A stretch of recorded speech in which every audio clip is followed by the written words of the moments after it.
Wait, ugh. What's good, Switch? Oh god, I gotta fix this. Freaking, what's going on is that I took a nap as soon as I got home from work, overslept a little bit, and then my Steam Deck had to update.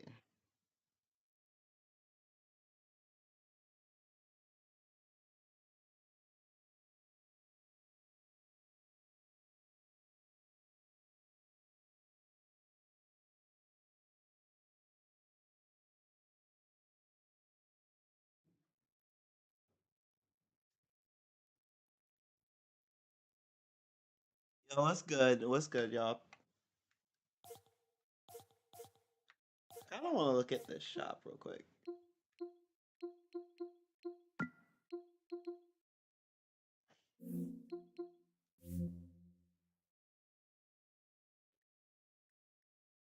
I kind of want to look at this shop real quick. You know, so much has happened. Like so many games have been announced.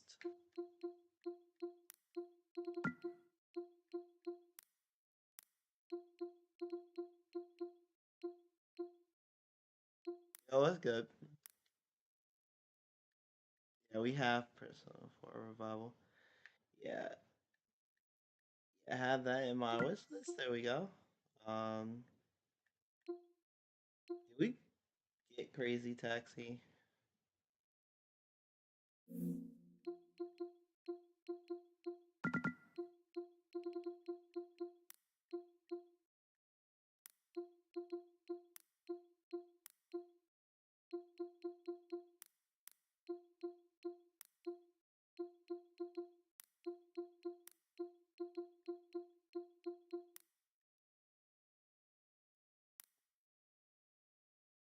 Yeah, we did.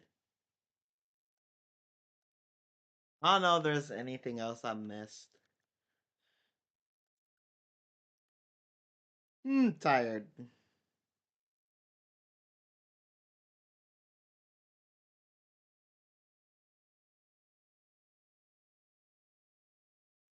But yeah, if there's anything else I've missed, we'll definitely I'll definitely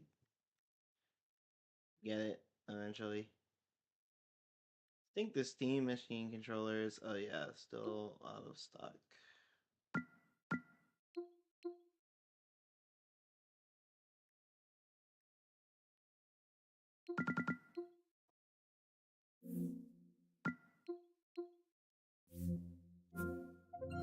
Alright, time to do some Sonic Rumble Party.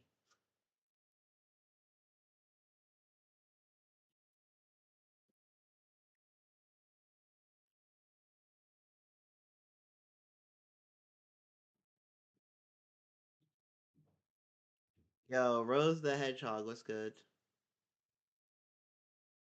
Welcome to some Sonic Rumble Party.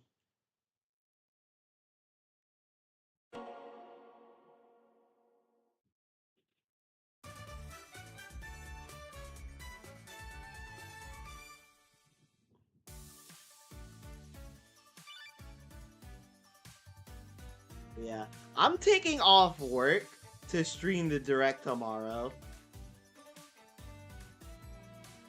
Like I'm doing that.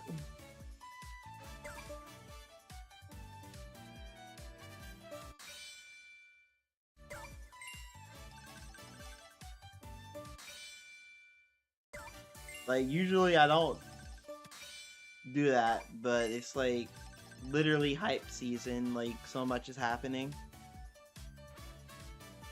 Oh, Forza Horizon 6 is you know it's get on Steam Deck. You need to play Forza Horizon.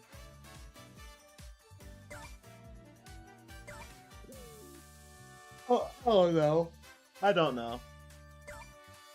I don't know.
for you to join the game. I was playing Pac-Man Party Royale.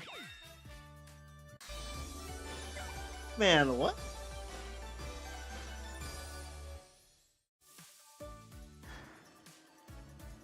Pac-Man has a party game?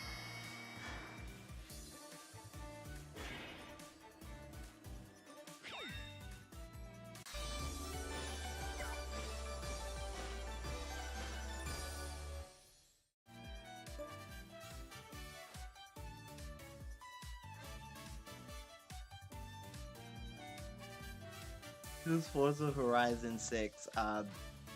It's a game. It's a car game.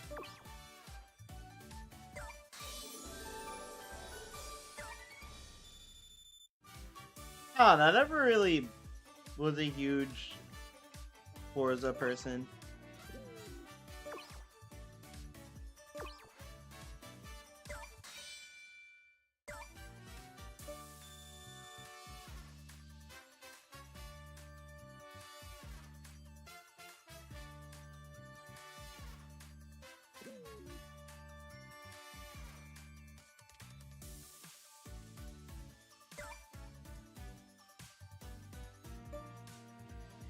I don't know if there's anybody else trying to play.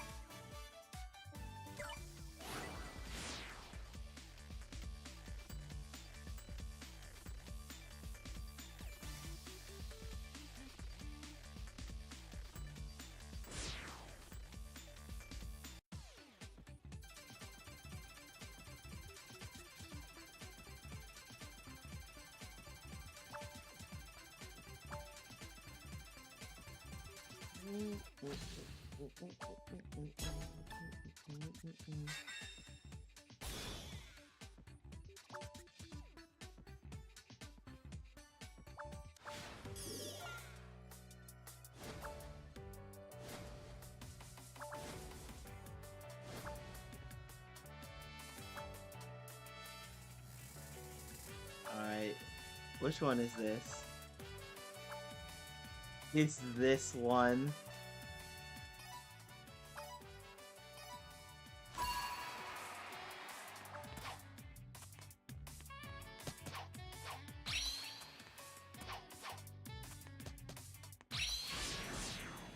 That was close.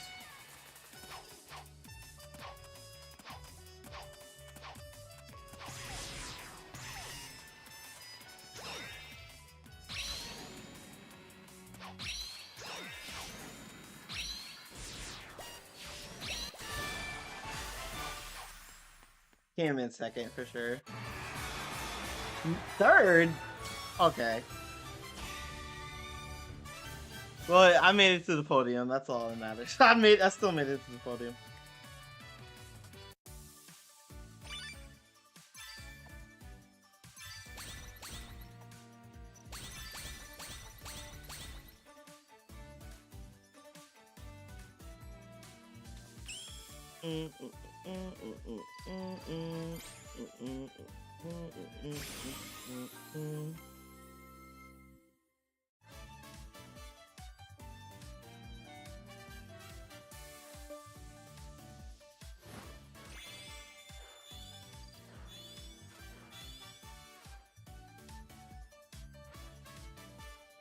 Alright,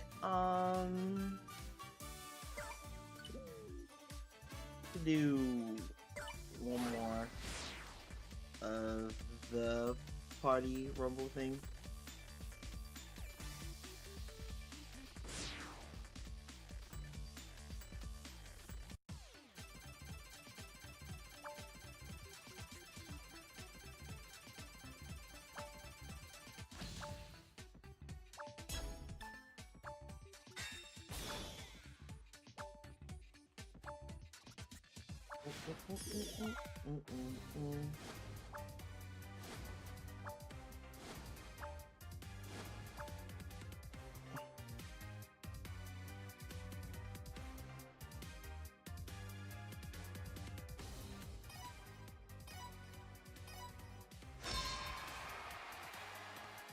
Alright, let's do this.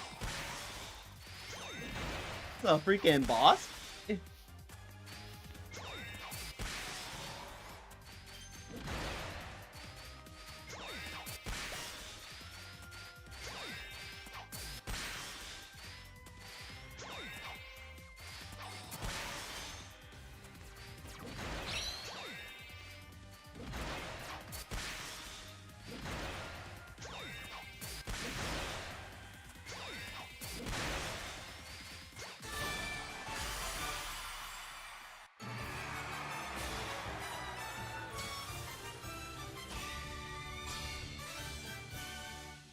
Oh, cool.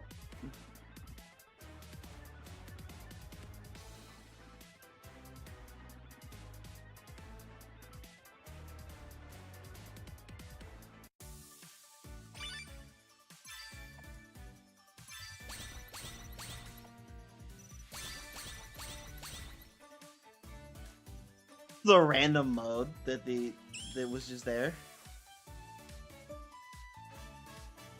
Like a random like party mode.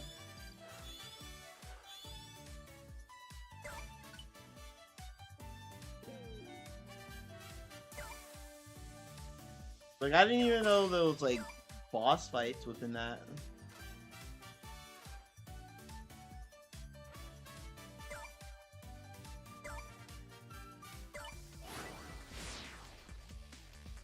Alright, it's time.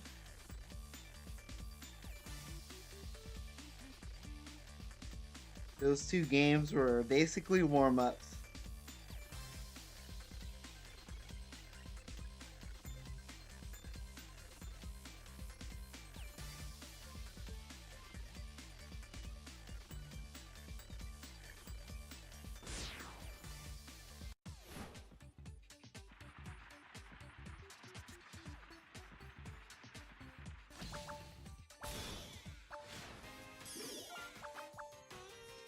Alright, let's do this. Dash to the goal. Okay.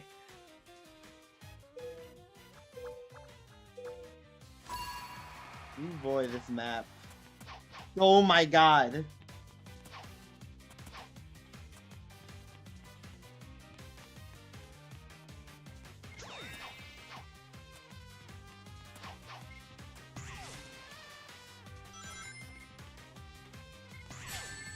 What?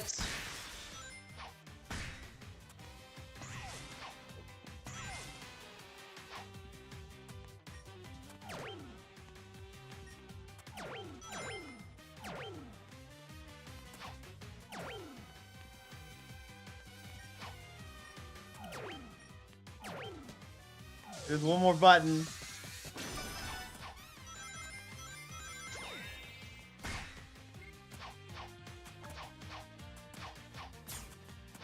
What? Okay, that's bullshit. My thing didn't even hit anybody.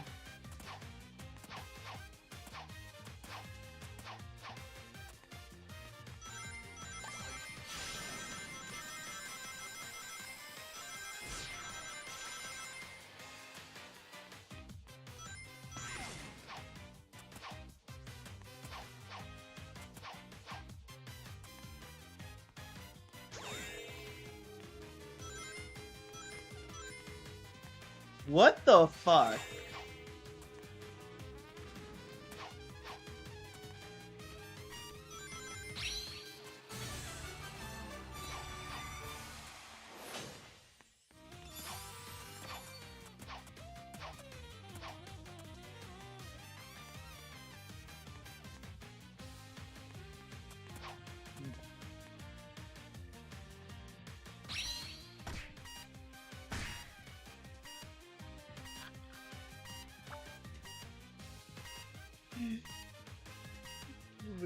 Yo.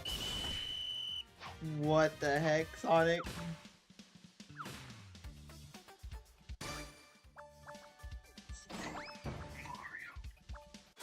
What the shit was that?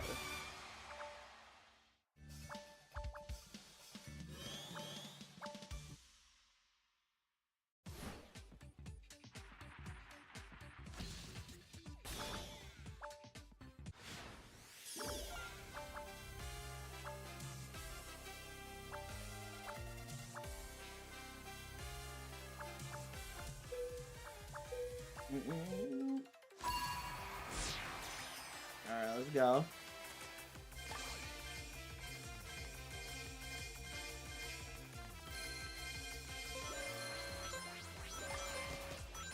Mate, what the fuck?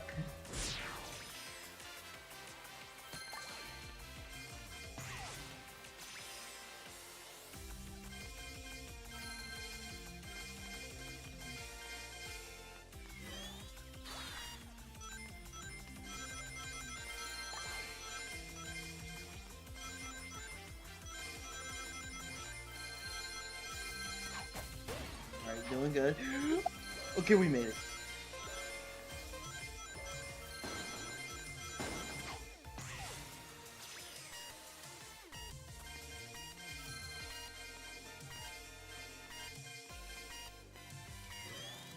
Yo, what's good, Tyler? How you doing? Welcome to some Sonic Rumble party. Second? Who made it? Huh? It's wait, what?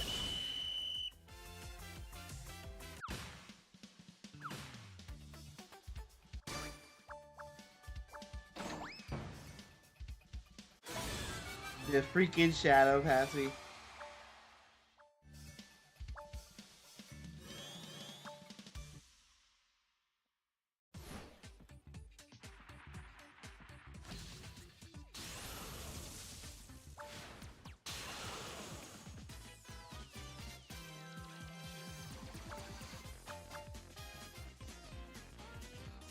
It gotta be this, of all things.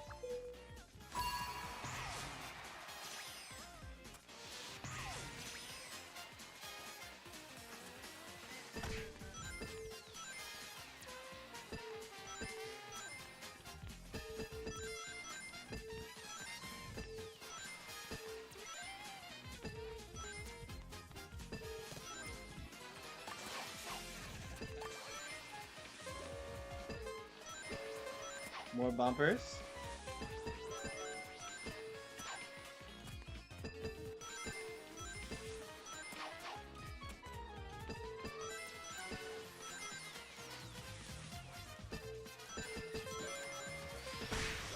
Are we dead ass? Are we dead ass?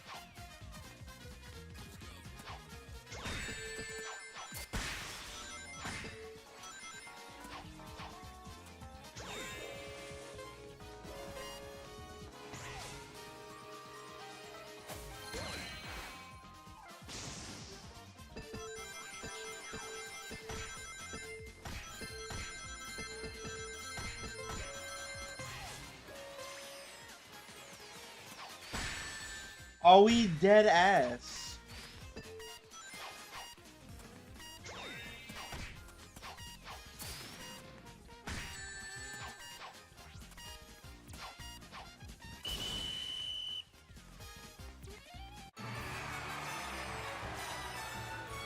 Love how I kept getting bullied.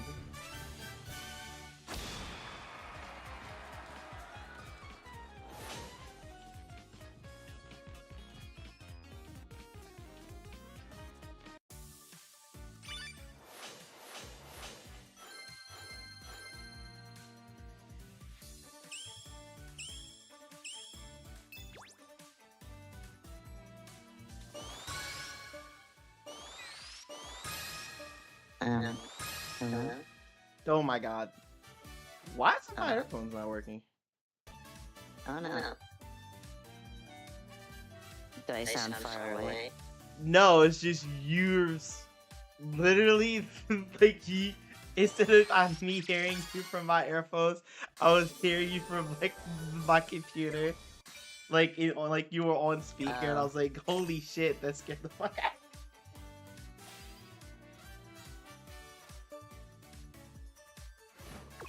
Sorry. Good. I had to fix the, I guess, this setting on it or something for it to. I had to mess with the settings for it to get to my earphones. So I saw the ending, and I actually liked it. That is actually surprising because There's people that don't like the ending, and then there's people that do. I loved it. I thought, because the thing is, here's the thing. I thought, like, I went in thinking, okay, it's not going to be what I'm expecting it to be because of what you told me and all that. So, like, I went in thinking, okay, I'm just going to take it at face value and just whatever happens, just take it as it is. And when I did that, I found myself enjoying it. Because I feel like people came in with different expectations of what was going to happen, and they kind of got upset because of that. I think there was certain people that saw the leaks and got upset. For sure. I mean, I didn't see any of the leaks. I heard about them from other people making it out like it was really bad, and I'm like, it's not. I didn't say it was bad. Like, all I was like, the one thing I was saying is that the last episode made me a Jax hater for sure. Well, I think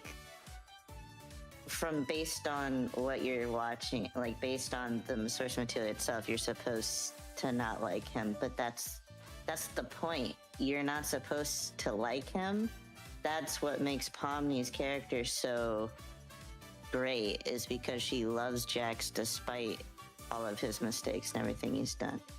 And that's what makes him, at least from what they did, make it seem like he turned around. But yeah, sorry if I spoiled it or whatever, but Yeah.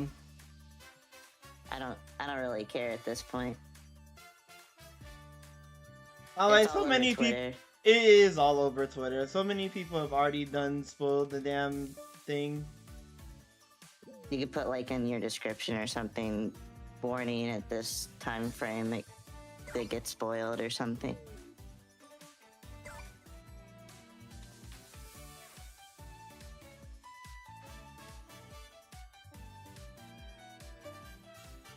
But yeah, I just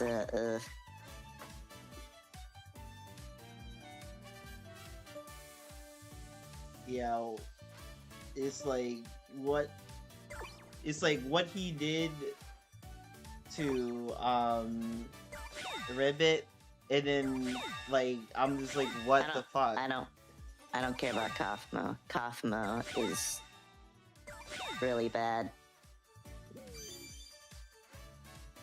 Literally, Like, he was the clown character, and honestly, I'm not gonna defend the clown character, even though when it comes to him, here's the thing though.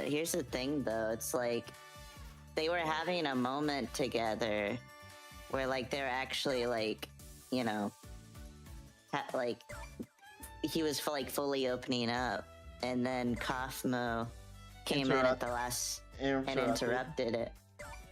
And my thing is, what would have happened if he didn't interrupt? Would things have gone differently? Would Jax have like opened up to Ribbit, or basically not like been a jerk the whole time? Would Ribbit still be there when Pomni shows up? Like, that was my like whole thing, was like, what if like I was thinking in the back of my head, what if Kaufmo didn't show up? Like, what if he wasn't there? Like, what if Kaufmo didn't ruin it? I'm not saying it's all Kaufmo's fault, because, you know, obviously the point is Jax made a lot of mistakes, sure, but Kaufmo, like, I don't like him because, like you said, he's a clown. But two, he's voiced by a guy from Game Grumps. I don't like Game Grumps. I think they're stupid. And that already makes me not like him. Like, I like their content. I used to thought they were funny, but after what Aaron said about Yuji Naka, I unsubscribed. Wait, what did he say about Yuji Naka?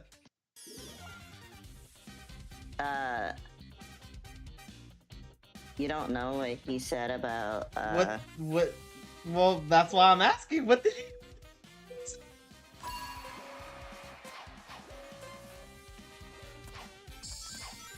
So remember when that whole thing was going on about basically how he got arrested for Oh yeah, arrested. insider trading Yeah. or something like that? He basically started saying a bunch of shit about Yuji Naka and saying that, and it wasn't very nice, and he started discrediting him and saying like a bunch of shit like, oh, it's like you were never good and da da da da. You can. He made like, I don't know, something about like sucking his dick or something. I don't know, something like that. Kind of, Aaron Hansen's way of basically of being a troll on the internet, and Who's just mad Just saying because it. he got replaced by a VTuber? well, this was before that, I think, or was it before that? No, it might have been after. I'm like, dude was mad he got, well, then the correct thing to say, like, dude got mad because he got fired. Yeah. I'm assuming, but at the same time, it's like Yuji Naka hasn't been a part of Sonic Team since like 2006, so Dude was mad because he got fired because the stuff that he was doing was damaging the brand. All the time he was damaging the fucking brand. he was talking shit about Sonic long before Yuji Naka's like thing, so but they're like, oh, Exactly. it's all jokes, and he's like, because it was a joke, like he's like, as soon as he got hired on, he started shifting, and he started saying like bad jokes about Sonic, but he's like, oh no, I'm just joking, I love Sonic, and every single time he'd have to say he loves Sonic after saying how like the worst like joke about how much he doesn't like Sonic. Like he's basically, oh, Sonic's trash, but I love Sonic, guys, don't worry. Like, Literally why he got fired. Like, he was damaging the fucking brand.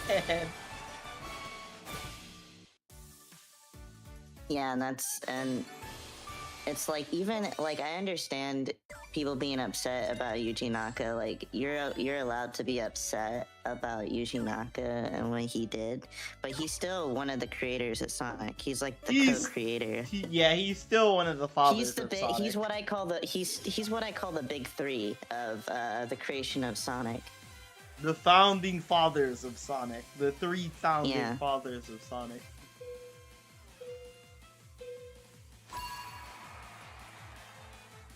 But he was like the second. The first is actually Naoto Oshima, because Naoto Oshima is Naoto Oshima is technically the creator of Sonic because he's the one that drew Sonic for the first time.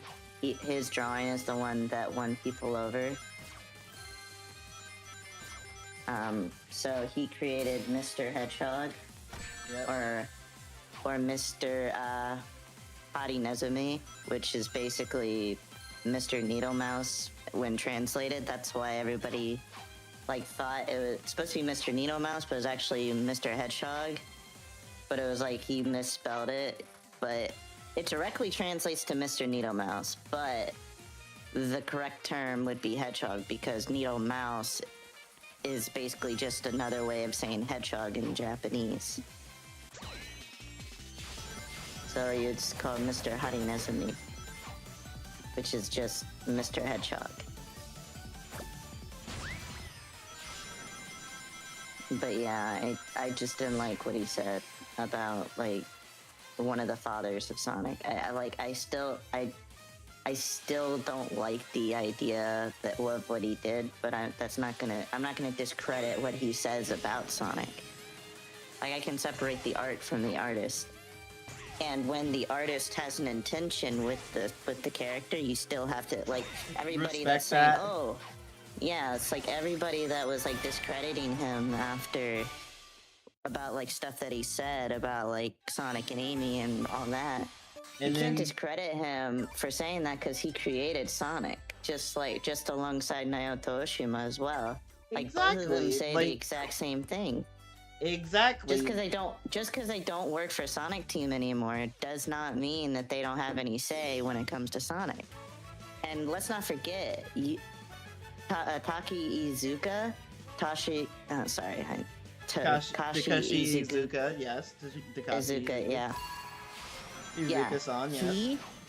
Iizuka-san, he is friends still with Naoto Oshima. They're very close friends. They used to be close with Yuji Naka until what he did, but at the same time, I don't think they would be okay with you, like, saying a bunch of crap about Yuji Naka either. But at the same time, they're all friends. Like, that's the thing. That's what people don't understand, is that the creators of Sonic are friends.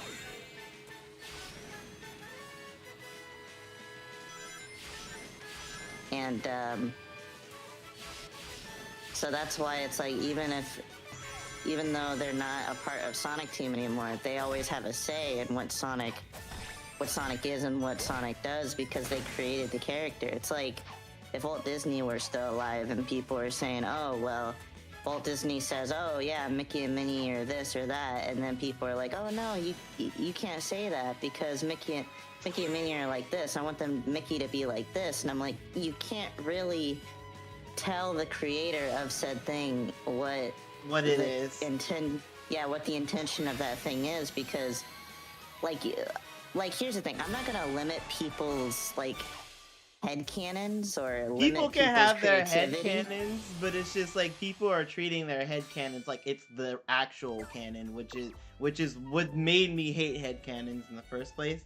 And then it's like, it's not even just Sonic, but it's like also like other things as well. Like people try to tell the creator like, oh, what was intent? Like people try to tell the mangaka of My Hero Academia what was intended for the show, and tried to tell him what was supposed to happen.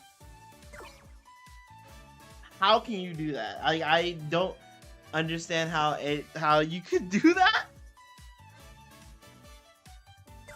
Like, I know people are just joking about it, obviously, because I know for a fact that, you know, some people joke about Sonata and all that, but if there's actual people out there that think that they can just tell Sega, no, Sonami can't be a thing. Because here's the thing, even if you like Sonata, you have to understand, it's not like canon. Sonami is still the canon, like, ship.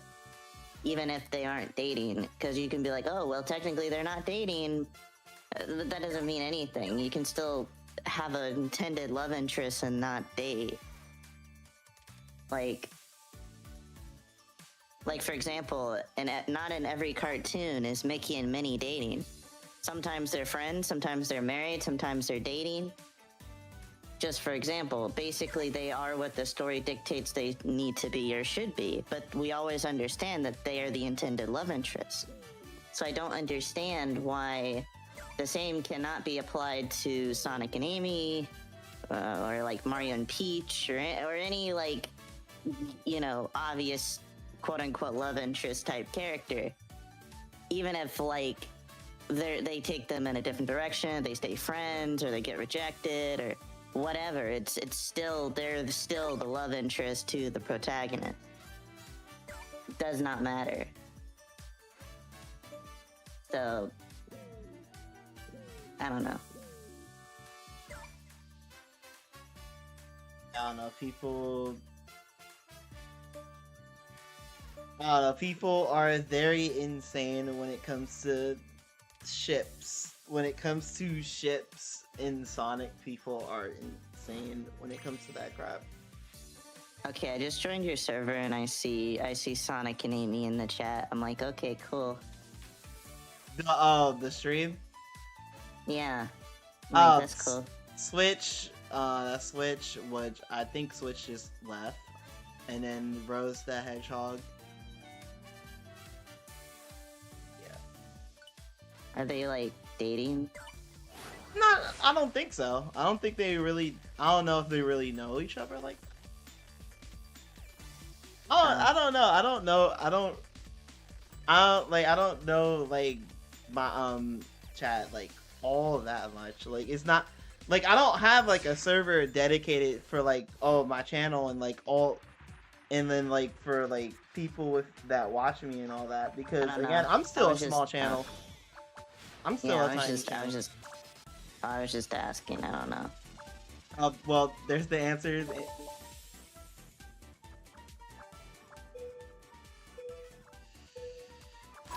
What's the answer? Rose the Hedgehog said no.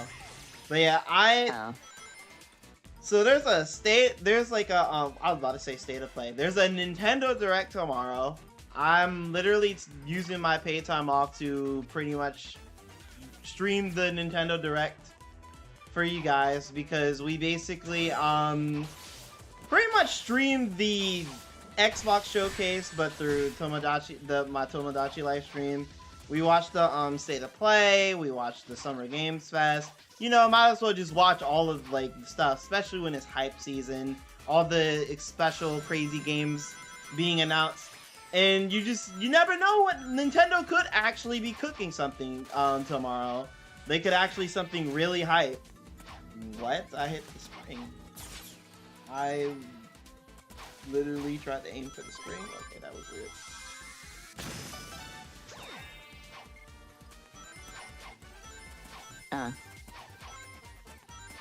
Are you playing as Good Call? Yeah, I bought the pass for it. What the heck?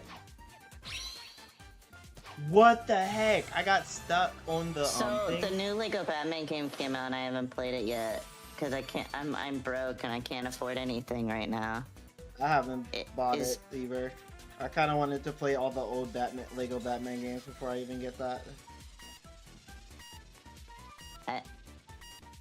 I've played all of them. I just haven't played 3 in a while. I played 1 and 2 a lot, but 3 I haven't played in a while. I haven't played the 3rd one since I had a Wii U. Well, I still have a Wii U, rather, but I don't touch it anymore.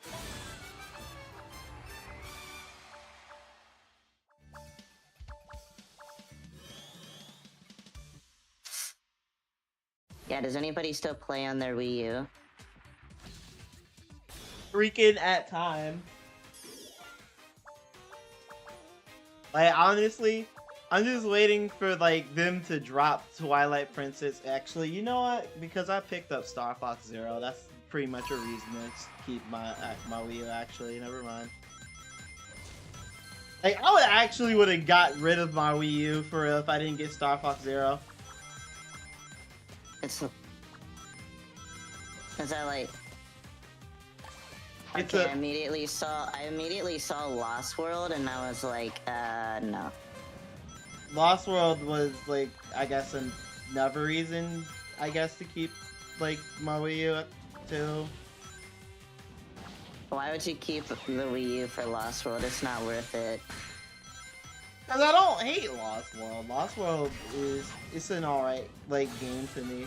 How many times do you play Lost World? What was the last time you played Sonic Lost World? Give me an honest answer, I haven't please. finished Lost World on my Wii U. I haven't really got into playing it yet because I've constantly been I've been constantly streaming. I could put Lost World on the votes. Would y'all put Lost World on the votes? I could do that. I know. That might be the only stream I'll mark on my calendar just to avoid. Wesley Lopez, what's good?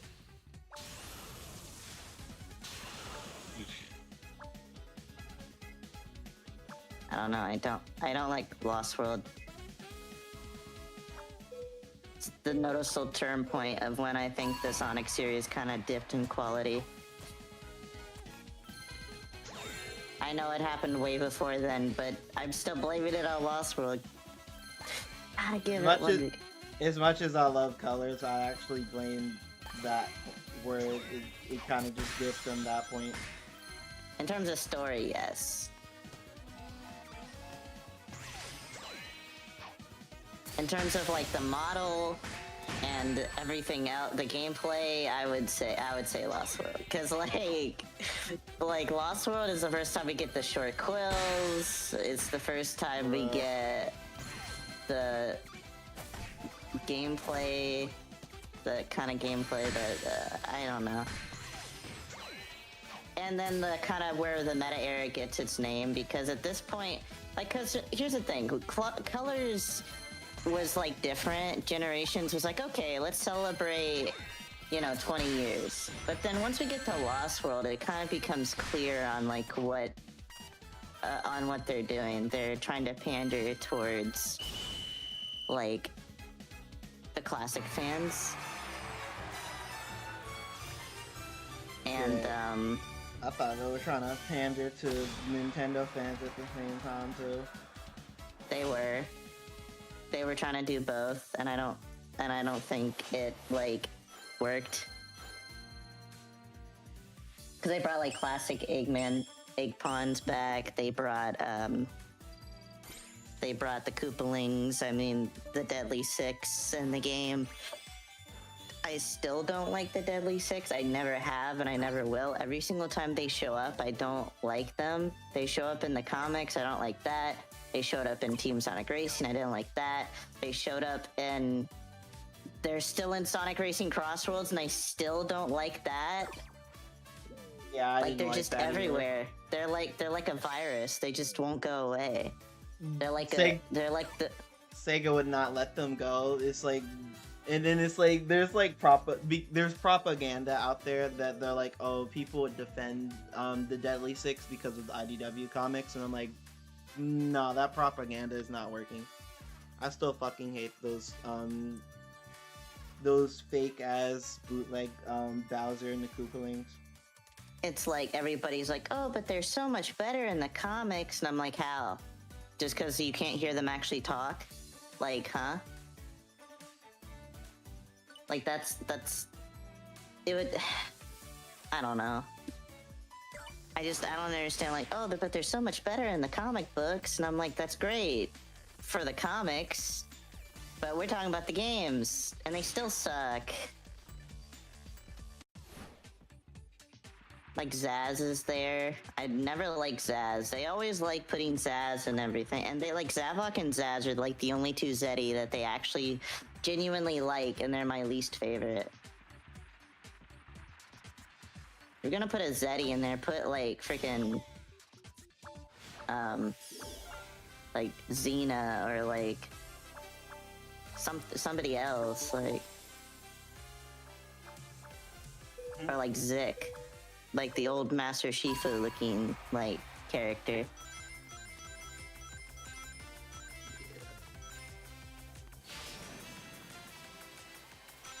Man, it's always Zaz or freaking Zavok, because like even Zaz was in Sonic Dash, if I'm not mistaken. Yeah. I mean, granted, some of them show up in the mobile games, but I don't know. Like, does that even like? People say, "Oh, well, these characters show up in the mobile games," and I'm like, I feel pandered to, and I don't like it. It's like, oh, look, your favorite. It's like, oh, look, your character that you like is in the mobile game, and it's like, but they're only in the mobile game. But they're in a Sonic mobile game. Like, if I have to say that every single time to justify something, I feel like I'm just like hypnotizing myself to accept the fact that they're just in a mobile game and nothing else. Because nobody's probably gonna play this except for like diehard Sonic fans or people that like mobile games. And then don't get me started about, oh, Roblox, they're in Roblox, and I'm like, cool.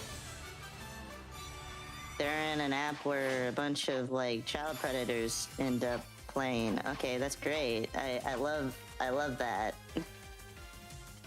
I don't know. Exactly. Like, I get, like, that's why I don't really touch Roblox, because it's so controversial. I mean, I still kind of play Roblox here and there, but it's just, ever since all of the stuff came out, it's kind of kind of have a bad taste in my mouth where I don't play it like that anymore.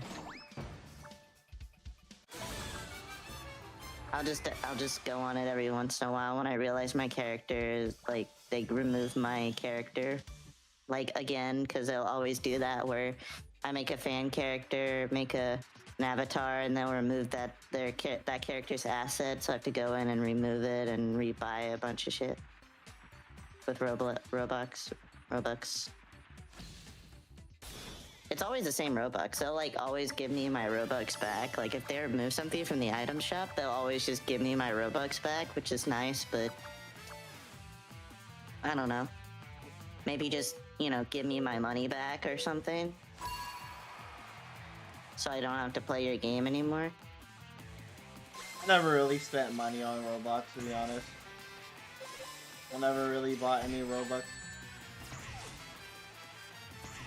Yeah. But yeah, I like playing Roblox. It's just it has a bad taste in my mouth now because of all of the stuff that's come out about it. Yeah. Like it. Roblox used to be so good and so fun, but now it's just like all the shit that happened. Like no. Knowing that basically you could be playing with like a bunch of child like predators or be surrounded by a bunch of like kids or something. No. Hell yeah.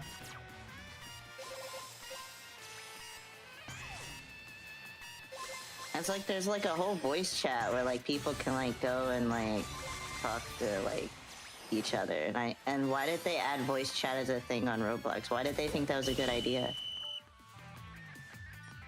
And it's like the Sonic Hub. Do like Sonic Hub, like the classic Sonic fan guy. But like, oh boy, his whole content revolves around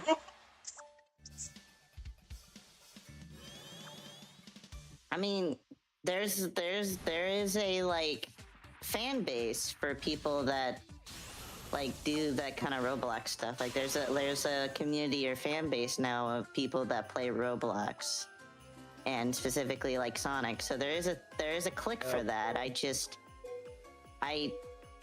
he's fitting that click for sure. Like you gotta do what you gotta do to get famous and keep getting clicks and all that. I understand, but it's like, I'm sure if you did like something else after a while, like you'd like find yourself having a variety other than Roblox, and then maybe you could like branch out after that. Like most of his shit is just literally just either Sonic or just Roblox. Sonic, I understand. There's like a wide variety you can do with like Sonic in particular, but just Sonic and Roblox, I feel like that's a very like niche, like that niche space, right? Of the fan base. Which he does definitely hit that niche, but I don't know.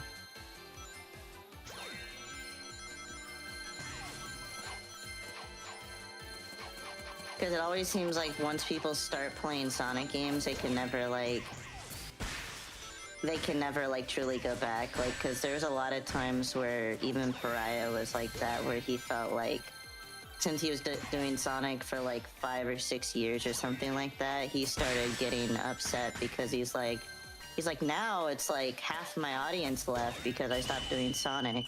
Yeah, half of it's And he hated that so much. But he grew a following back. Sonic. Content. Yeah, that's what I'm saying though. It's like there's a stigma out there where it's like if you do Sonic, then you do a lot of Sonic and you get like a lot of clicks from that, it's like hard to go back after that. Like you can try to go back, like you can try to be a variety channel and all that, but once you do like a bunch of Sonic stuff and you get like people clicking on your videos, it's hard to like go back from that. I try to do other things other than just. I try to do other things other than Sonic. I know, but don't you realize that a lot of your Sonic content probably does better than some of Any the of other my content? other stuff, yes. Yeah, there's a stigma out there where it's Sonic- like once you do Sonic, you can't go back. You can't. Sonic does well, better on my channel than any of my other stuff. Sonic, Smash Brothers. Yeah, Sonic, Smash Brothers. The Lego See, Smash Brothers community is another big community out there that I don't understand. I like Smash, but I was never one to be like, yeah, I'm in the Smash Brothers community. Like that, to me, that just screams of like, I don't know. It's That just screams of like, I never shower in sweaty armpits. Is basically what Smash Brothers community sounds like to me. and it could be controversial. It can be controversial for sure. Like the Smash Brothers community just sounds like people that literally just play Smash every day, don't shower, and have sweaty armpits.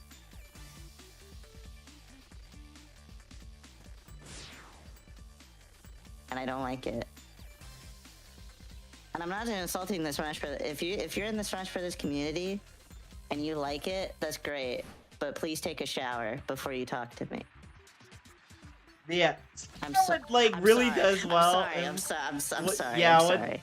what really does well is on my channel. It's like mostly Sonic. Tomodachi Life is doing well, surprisingly. Just insulting your audience. It's funny. It's like, oh, but you're in the Smash Brothers community? Please take a shower. I mean, how are you doing?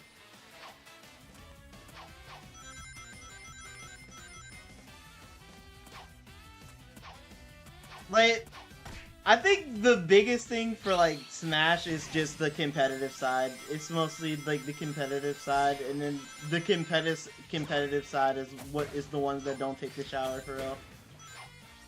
Yeah, the ones that like you can tell like they spend too many hours playing Smash rather than playing any other game. Like that's what gets me. Is like the people that only play Smash Brothers. And there's a lot of people. There's a lot of people out there that are great people that play Smash Brothers, but I don't understand. And there's a lot of weird people, bad people out there that play Smash Brothers that, yeah. And then apparently there's also predators in the Smash community. I don't. Yeah, there was some controversy on that. Yes. I don't know how this happened, but I'm assuming there's like. Probably that's just in every community. Yeah, it's just kind of like those types of people in every community.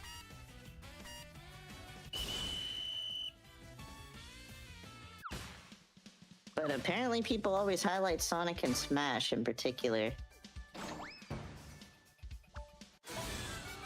Because there's like people that hate Sonic and Smash because people don't like fighting against Sonic in Smash. There's like so many people that like would hate on Sonic players because they don't like how people do not like fighting Sonic in Smash.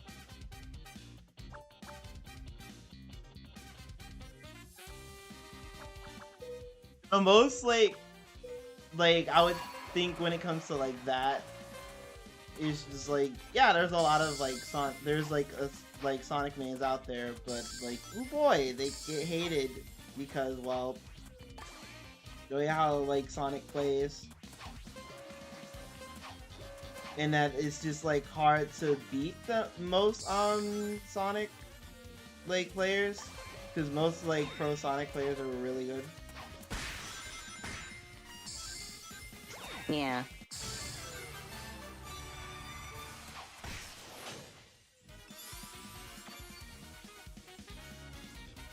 And I guess there's like certain Sonic players that are like also like very campy-ish kind of too, so it's like that's like another thing.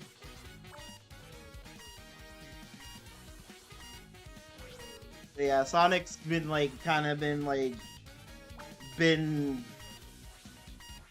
near like top tier to like since like Smash 4 and basically Ultimate.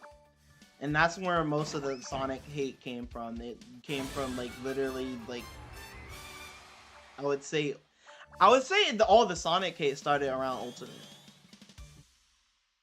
For like Yeah. Smash. I mean, because he's the most basic. I'm like when it comes to me, his moveset sucks.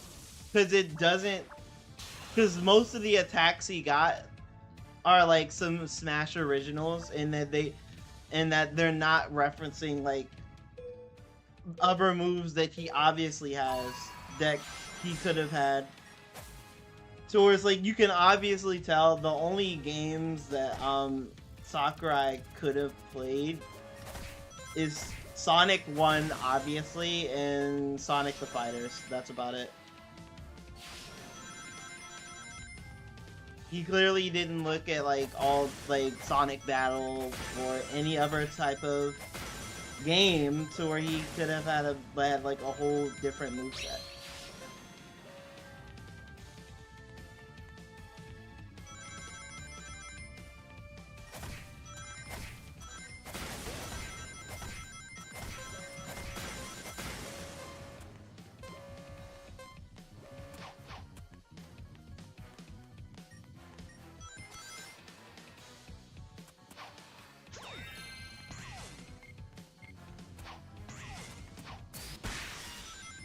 Yeah. Hopefully, like the next Smash game, I'm hoping like that they change Sonic's moveset because he really needs a moveset change for real.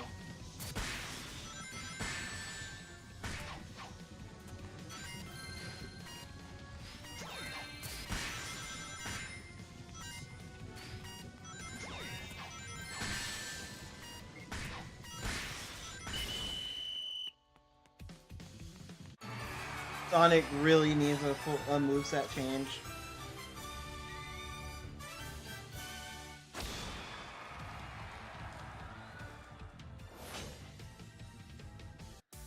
Yeah, can't wait for Direct tomorrow, cause yeah, again, I'm using my paid time off to just not go to work tomorrow to see the Nintendo Direct, stream it with you guys, watch it with you guys. So we'll be here. Why would you do that? Again, we've watched the State of Play, we watched Summer Games Fest, we watched the Xbox like game showcase. Might as well just watch the Nintendo Direct, complete the set. Plus, it's hype season, all the cool games coming out, so Nintendo has to be cooking something.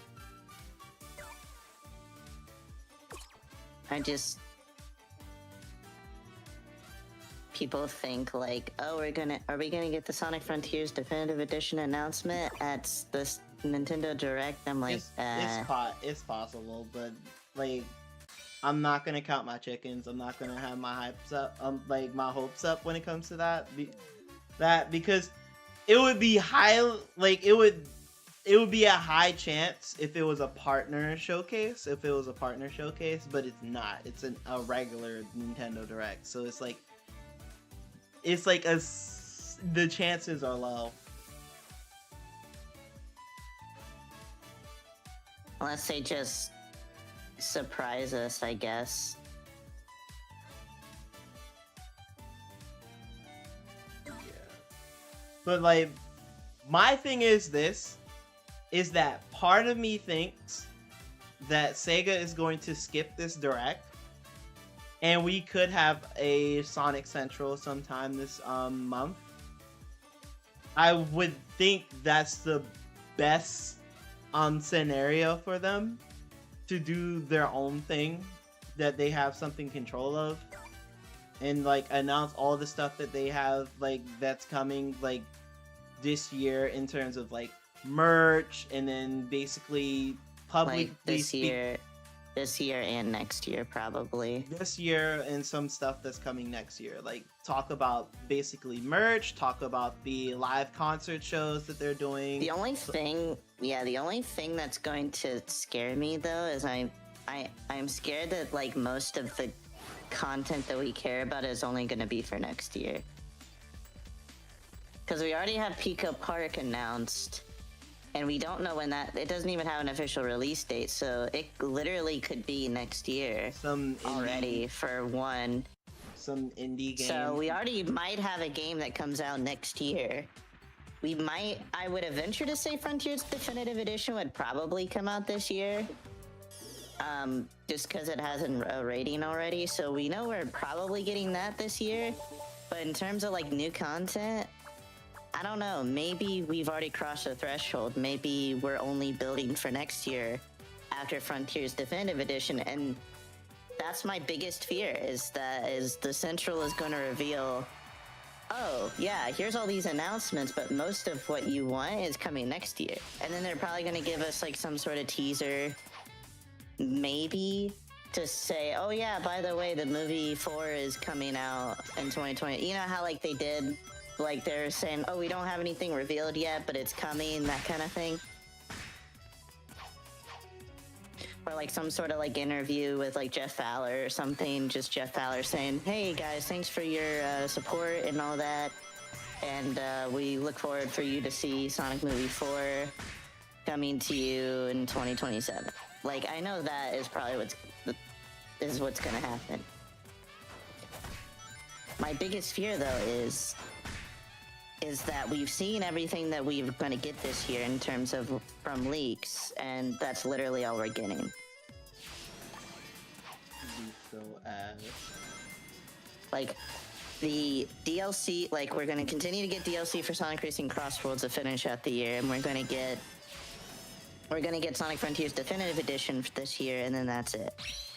And then everything else is coming next year, which is great. Like, mainline Sonic game, we're probably gonna get a lot of stuff next year. But that means this year in particular, we've waited for nothing. That they stalled 6 months for nothing. We've stalled.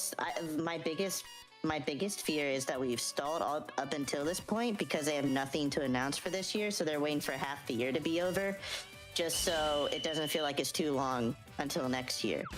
You know what I'm saying? Like, why stall all this time because they want to announce something before?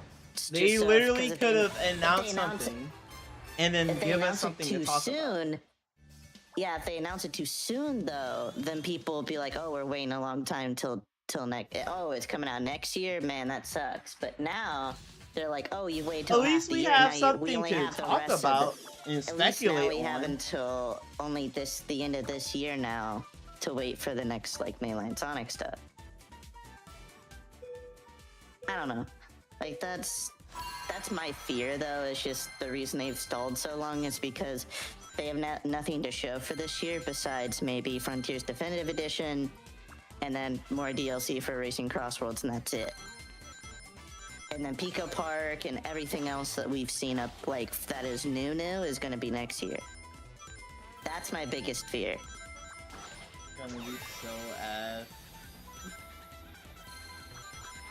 So basically everything that we already know is coming in 2026. Everything else that would, like, either just getting announced, like, you know, that we already know about Pico Park, and now even anything from beyond this point will be next year. Because we're basically going to get, everybody's going to be excited because we're going to get news for, like, the mainline Sonic game. We're going to announcement for all of these cool Sonic things, probably. We're probably going to get an announcement for it at Sonic's birthday. And then there'll be those insufferable people that will basically go and say, you need to play other games. And I'm just like, shut the fuck up. It's Sonic's 35th anniversary.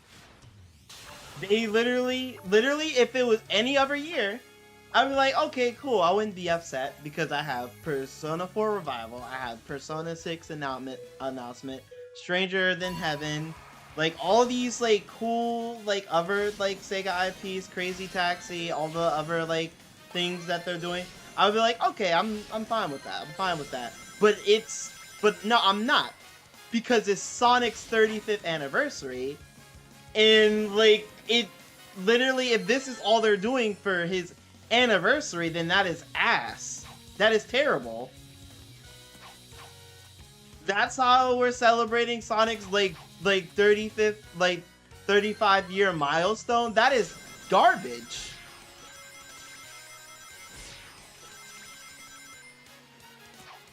because it's going to be like, oh, well, technically all of this is for the 35th anniversary. It's just not coming until next year. I don't know. That's going to be the justification. Like, stalling for, like, like, everybody was basically saying, like, oh, you're being impatient. I haven't said a damn thing until, like, May. And I'm just sitting here like, they're stalling until June, and that is ass. That is terrible to me. That is terrible to me, how they're literally basically stalling until half of the year is gone, not basically telling, like, what is there to come, what is happening. Hey, nothing. We're getting to be pretty much nothing but Year 2 Sonic Racing Crossroads DLC, which again, filler shit to me. It's literally just filler shit. Before anyone goes and says, oh, but we had the Chaotic Case files, that shit was ass. I'm gonna just straight up say it. It was ass. That shit was ass. Like, I don't, like, and at this point, I don't care that Emmy Jones was controversial at this point. Literally, it's crazy that I prefer a fan drama, like, radio drama show over the official one.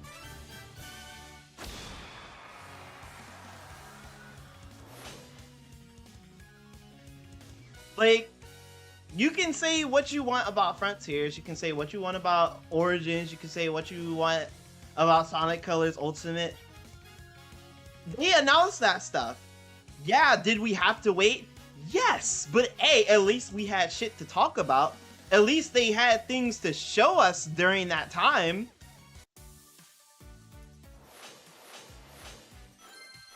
Like the Future Game Show where they showed off colors, at least we had shit to talk about, shit to analyze, shit to basically look at and talk about during that time. Same thing with Origins, at least we had shit to talk about. Frontiers, at least we had shit to talk about. At least we had things to watch, look at, like, yeah, even though I don't even know why they keep choosing IGN to, like, show off their games when they can't fucking play a Sonic game to save their lives. They cannot play, like, Sonic games very well to save their lives. But at least we had shit to look at, analyze, and talk about. We have nothing to talk about other than filler shit. We have nothing to talk about other than filler shit. And things that they've basically leaked. That is terrible to me. Like, again, as people basically see me complaining and then just would think, oh, you just want them to drop a game right now. No! Announce something. Give us information. No. Talk to your customers. Give us something to talk about. Give us something to look forward to. Because what it just sounds like is just they're stalling and then just basically just talking about the Sonic 4 movie, which I feel like we basically got more things to talk about that than the games, which is bad because people forget that Sonic is a video game franchise. Sonic came out as a video game franchise. He's the primary product is the video games, not the comics, not the movies, not all the extra shit. He's a video game franchise. And I find it terrible that the movies are carrying Sonic when it should be the games. Cause I'm gonna be real here. Frontiers did not save Sonic. That game did not save Sonic. Hell, Frontiers would have not have existed at all if it wasn't for the movies. A budget that came for Frontiers was the movies.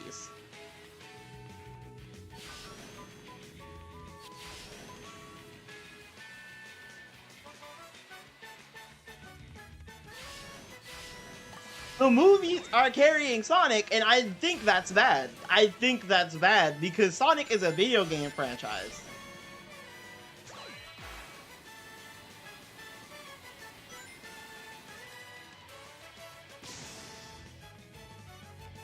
Like the main thing that should be doing like better than everything should be the games. The games should be selling better than everything because that's the primary product. Basically, the movie should be like a selling point so people can go out and like buy the games because they have all these great games for people to play. So now like, because basically it's like the justification is, oh well, it's just marketing material just so people go out and buy the games, you know. So like, I mean, the game, like the movies can still be successful and be its own thing and have its own audience, but for the people that really like the movies and want to give the games a try can do so. But you feel alienated when you come to the games and there's barely anything to choose from. Like in recent years, all of it's from like past shit that's been like decades old at this point. So I don't like, people feel kind of alienated jumping from the movies to the games. Like the last thing we really got mainline was Frontiers, and then we got like a bunch of spin-offs, which is fine. I mean, I want them to take their time, which is great that they're doing so. But at the same time, take their time, but at least announce something that's coming. Give some type of information. Talk to the fans. I don't like the transparency. I don't like that. I mean, I feel kind of it's kind of weird because like back in the day we had like, you know, a lot of 2D Sonic spin-offs. We had like Rush, Advanced. We had we had racing spin-offs, Riders, Sega Sonic, all those like, you know, cool like spin-offs that like we don't really have because they don't really do anything with the spin-offs anymore. Like Riders is dead. Like we have 2D, like basically Sonic Rush is dead because the DS, I guess, or something. I don't know, or they just choose not to revive Rush. Right? When like, they so, like, could, when there's literally nothing like stopping them from doing that. We could get like another Sonic Advance. Like they could, like I'm not saying give us a Sonic Advance. I'm just saying we could get another 2D modern Sonic game if they really want to give us one. They just choose not to. Matter of fact, they could give us another classic Sonic game too. And once again, they choose not to because, oh, Superstars, like we tried with that one. Apparently people didn't really like it. So we're gonna not do 2D like classic. Like apparently when they say let's not do classic Sonic, they mean let's not do 2D Sonic games anymore. But that's something that we kind of need right now, right? Because like classic Sonic games don't really take that long to make. They're very lower budget, and they're easier to make good, and they're kind of like side spin-off kind of thing. That's kind of what we need right now while we're waiting for like a mainline Sonic game. So I would literally be happy about that. I would literally be fine about that. Like I was hyped for Superstars when it came out. I still like Superstars.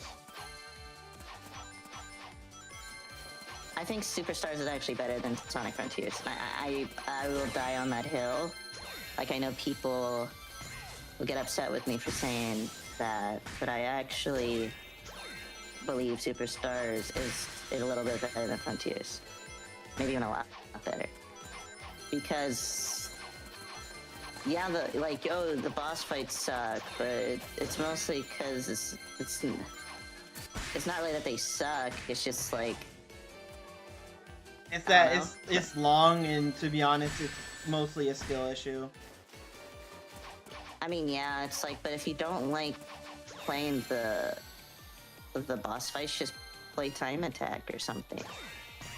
Like play the stages. Replay the levels. Yeah, just like replay the levels and then just like basically leave the level once the boss fight starts or something. Did they need it to end like basically? Did they need like almost every level to have a boss fight? No, they didn't, and I feel like that's very excessive. And people are like, well, isn't that what Sonic 3 and Knuckles did? And it's like, yeah, that's what Sonic 3 and Knuckles did. It's my favorite classic Sonic game. However, I'm not a huge fan of every single stage ending with a boss fight. I think Sonic 2 structure actually works a lot better. 2 acts per zone, and then the second act has a boss fight. I think 2 acts per zone is a great structure to have. And then having the final zone be like 3 acts makes sense because it's the last stretch, right? It's the last final test of your like will and strength before you get to the final level and then the final boss. That makes sense to me. That structure makes sense. But I still like 3 Knuckles better because you can play Sonic Tails and Knuckles. You can combine it together. You know, lock-on technology is really nice.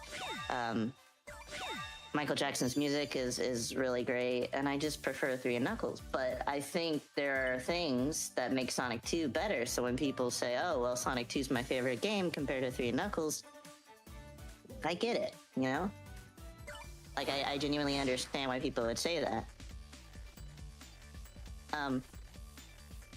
But with Superstars, it's like they've invented something now called Time Attack. Because back then, we didn't really have like Time Attack. Like you would just have to play through the level. Now we have something called Time Attack where you can just skip all the boss fights and just play the levels. Like that's what it was designed for, right? So like, if you don't like the boss fights, just Time Attack it. Just don't even play the main game. Just play it initially to beat all the levels, and then just play Time Attack when you go back to the game. I don't know. And then people are saying, "Oh, Trip's like story is so hard," and I'm like, Trip's story was actually one of my favorite parts of the game, actually, because it's like it wasn't just classic Sonic, but in like reimagined and like, you know, like a like Generations kind of graphics. It's literally Trip was a whole different way to. Trip's story was not that hard until like the final boss. Yeah, but here's my thing. Trip's like gameplay was very different compared to like before. Trip's story was actually like the way you would play Trip's gameplay was a lot different than most like classic Sonic games. It offered a different way to play. And that's what I like about like classic Sonic games is each classic Sonic game would offer a different way to approach Sonic level design. Because like with Sonic 1, you have, you know, basically the roll mechanic that's fairly new when it came to like 2D platformers at the time. Then with CD, you have time travel, where you can travel to different zones and all that, and different time periods, where you can travel to the past, present, and future. And then when you would travel to each of the locations, the level design would change based off what time period you're in. And then that was cool. And then in Sonic 2, they introduced the Spin Dash, which is really nice. And they introduced Tails, who can fly with his 2 tails and all that. And then with Sonic 3, they had like not only just another character this time and a good rival to Sonic, but they also introduced the idea of basically being able to play as that character. Like every new Sonic like thing has a new character. Because like with like Sonic, from Sonic 1 you had Sonic and Inkman, and then Sonic CD you have Amy and Metal Sonic. Sonic 2 you have Tails, Sonic 3 you have Knuckles. You know, every single new classic Sonic game introduced a new character and a new way to play the level. Which was great. I like it. And that's kind of what Superstars does. Superstars adds a new character, Trip, a new story, and a new way to play the levels. And I think that's great. And being able to simultaneously switch between each of the characters during the story. Because, like, back then, remember, you had to basically, to switch characters, you have to play the entire story. You have to play the entire game all over again, right? Like, it was kind of like, why can't I switch between levels, right? Like, what if I want to, like, midway through my Sonic playthrough, I want to switch to, like, Amy or Knuckles? I can do that.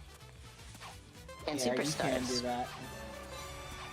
But in every other classic Sonic game, I can't do that. I'm not saying that that makes the other games bad. I'm just saying that Superstars add something to classic Sonic that wasn't there before. And I think people miss the good of Superstars because they keep trying to focus on the bad stuff. And the bad stuff aren't even like that bad to where it would ruin the entire game, because yeah, there's some parts about it that aren't like the best. I don't think Superstars is the best classic Sonic game, but at the same time, I do think that it's a great Sonic game.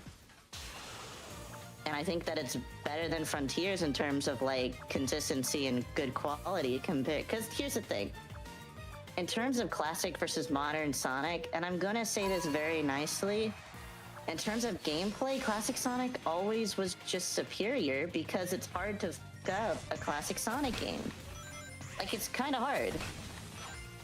I mean, it's been done before because, you know, Sonic 4 exists, but they're, you know, like, it's like basically they're like, it's hard to mess up a classic Sonic game is all I'm saying, you know? Yeah, it is pretty hard to mess up a classic Sonic game. Like, you can't really fuck up a classic Sonic game.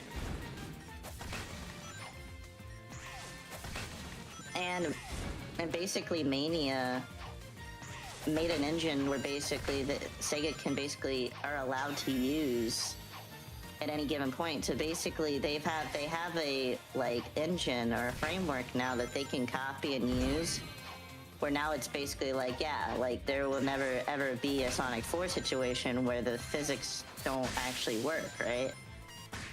So that's great to me, is that now we know that every single classic Sonic game that'll come out will be good because it'll feel like Mania, and Mania is fantastic. So, and a lot of people I see nowadays hating on Mania, like, are you just that young you don't remember when Mania came out and you're all babies now?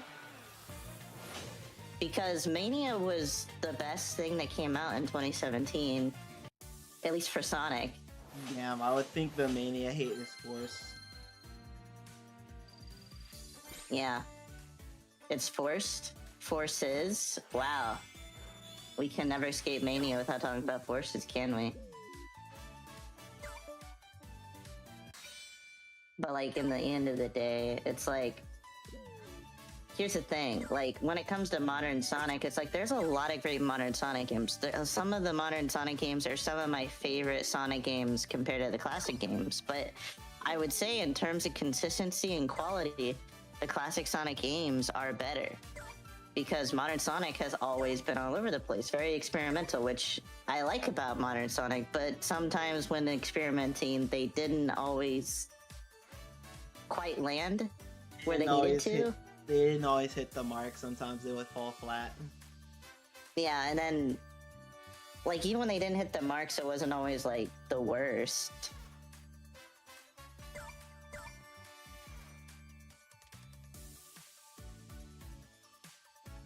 It wasn't always, like, the worst, but I don't know. Like, there's a lot of misses for sure.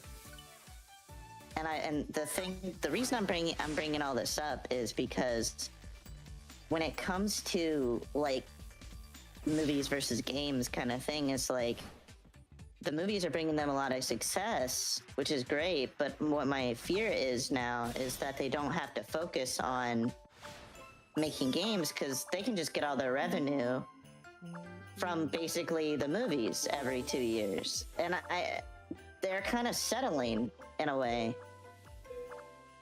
And a lot of you will be like, well, that's not true. They're coming out with all this other stuff. Yeah, now, like, back then. But, like, I don't know, like, I have biggest fears when it comes to the direction that Sonic Team usually takes, because that's the thing.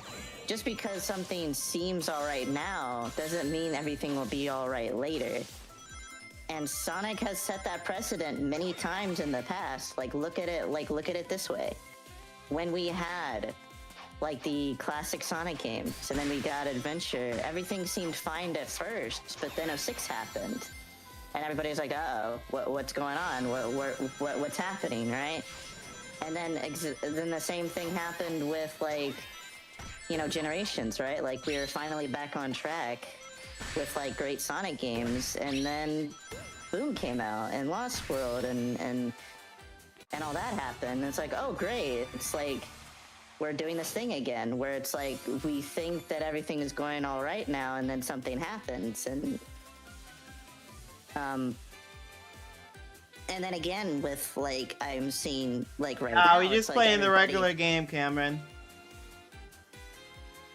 My bad. Keep going. Oh no, you're good. I was just saying that like it seems like now we're kind of in that cycle again of like, wow, Sonic's doing great, but my thing is just like, okay, well, when are they going to mess up? What's that Sonic game that's coming that's going to be like, oh, that's terrible, and Sonic's back in the gutters again? Again, 'Cause I they set that- would they only set say that that precedent. Sonic is doing great because of the movies. Sonic is being carried by the movies. And I'm not trying to be like a downer or anything. I just like I can see It's why not Sega even does about it. being a downer. It's just wanting Sonic Team to do better, wanting Sega to do better with Sonic. They're doing well with Persona. They're doing well with Yakuza. They're doing well, I hope to God, with the new Crazy Taxi game. They're doing well with all their other IPs when it comes to their games, but when it comes to Sonic, they fall flat and people just accept that shit. People accept the bare minimum, and when there's certain people like us that don't want to accept the bare minimum and want Sonic to do better, they'll go and say, "Oh, you just hate Sonic. Maybe you should leave because No. you just hate Sonic." No. The reason I say these things is because I care about like Sonic, and the fact that like I see like a slippery slope that we keep going down time and time again. It makes me cautious, and I want to voice my opinions about it because, you know, I feel like if we go down that slope again, we'll just end up where we were before. Like, I feel like we keep going down the spiral of, this is a great game. Oh, well, this is not a great... And then we have, like, those, like, glimpses of, like, yeah, we kind of notice a decline in quality. We need to say something so We that just they'll keep step up their going game, down. so we don't get that game where, like, okay, people now realize before it's too late, and now we're in another, like, 06 or Boom situation. I know people are gonna be like, well, Sonic wouldn't go down that route because he's been consistently good now. That's the thing. When has Sonic ever been consistently good the entire time? Because there's always that one thing. There's always that one game that like breaks the cycle. There's that one And just game because you don't have that and just because we don't basically have that completes the game cycle. now, just because we don't have that game right now doesn't mean it can't come later. And here's the thing, I'm not a huge fan of what Frontiers does with their story and like gameplay, but I would be a far cry to say that it's basically like an 06 or Boom. I think Frontiers has a lot of great things going for it, and I think it's overall like pretty decent. It's not my direction, it's not what I would do for Sonic, but it doesn't matter. But at the same time, I don't think it's a terrible, like, oh, we're in the gutters again kind of game. But I'm starting to notice that downward, like, spiral, like, that Frontiers could bring. Because, like, Frontiers introduced a lot of things. I don't think... It can work for Frontiers, but... If literally what basically Tadashi Iizuka said, like, oh, this is the future of Sonic, right? Like, Frontiers is going to be the backbone of... I think that might cause a lot of issues in the future. Because I don't think, just because Frontiers is good now, or just because it's alright now, doesn't mean that further down the line, if you get Frontiers 2, 3, 4, 5, that those, like, won't, you know... Fall flat. Fall flat, yeah. Like, just because it's good now doesn't mean it will be good later. What I'm saying. And if this is going to be the basis for every game going forward, that's fine. But take what works. Like, make sure that the gameplay's good. Make sure that it's polished. Make sure that we don't focus on the open world. Make sure we focus on one thing at a time. If we focus on the open world, focus on the open world. If we're focusing on like the cyberspace, basically the traditional Sonic level design, focus on that rather instead. Because I would hate for them to make a Frontiers again and it be just Frontiers, but again, you know what I'm saying? I like Shadow Generations over Sonic Frontiers. The only problem I have with Shadow Generations is that it's short. Literally, they had Shadow Generations run, like literally Frontiers walked, so Shadow Generations could run. Yeah, that's literally all I'm saying. I'm not trying to be a downer. That's just what I just. Like Shadow Generations had it had the open like world aspect thing, but it wasn't the primary thing focused on. The primary thing that was focused on was the levels. I like the levels being the main focus. The Sonic levels being the main focus is better to me. Having the open world asset being the secondary thing is fine. I would like the levels to be better than for them to focus on the open world. And the open world wasn't even that crazy. The open world in Frontiers was not even that crazy. All the platform like challenges and stuff, they were not even that crazy. And when I'm talking about that, I'm talking about base Frontiers before the updates even came out. Hell, I would even say that the updates didn't even make like the platforming stuff even that much crazier either.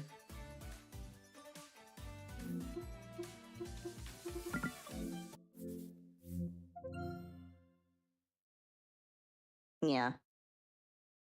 I legit hope to God that they're taking with what they did in Shadow Generations and they're putting it in with this game, but making it like better.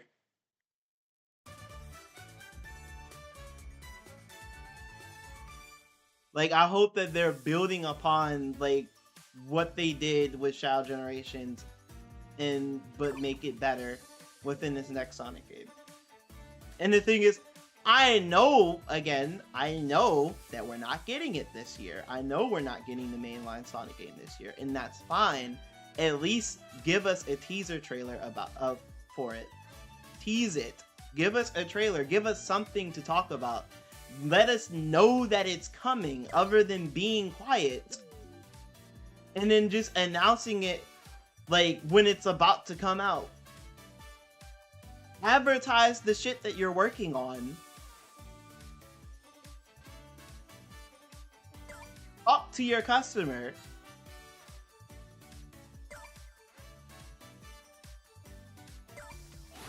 Because they did all that when it came to the 30th anniversary, but now we want to be hushed and quiet now all of a sudden. What the fuck? Now we want to stall with side shit. I'm in a Discord server, and literally they're trying to get someone banned off the server just because they were cringe. Like what? Because they were what? They were cringe.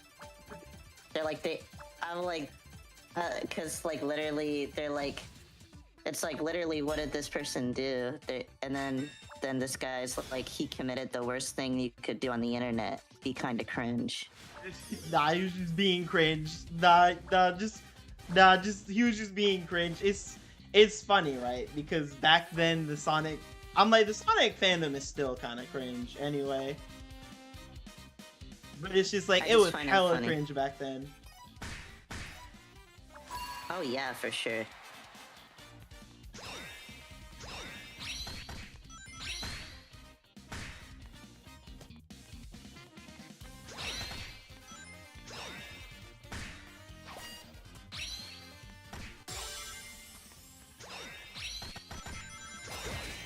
Apparently it's the worst thing you can do on the internet, I guess. Be cringe. It's be cringe.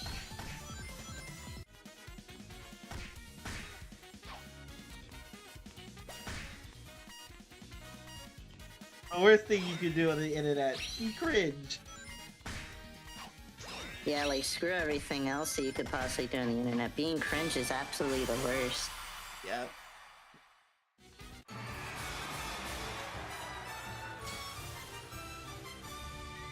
I saw a dog at work the other day, and I wanted to like squeeze his cheeks.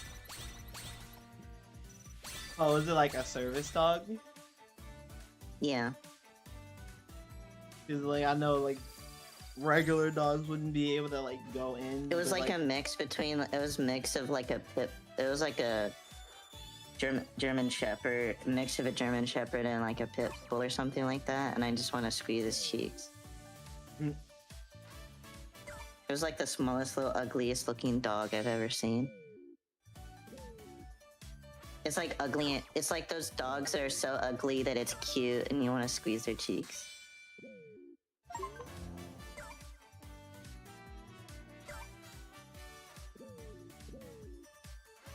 It's pitch black. Like, is it like the Void?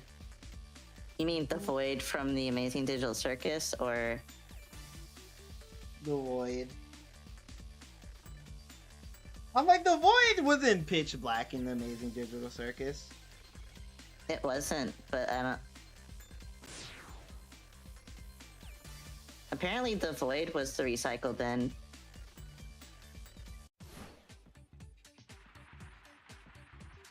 That's why I can't.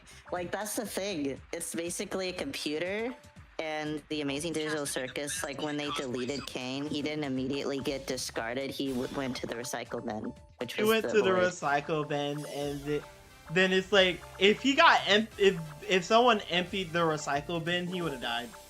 Then he would have would've been died, totally yeah. deleted. The reason that he didn't die was because he went to the recycle bin, which was the Void. And I thought that was funny because it's basically just like a computer.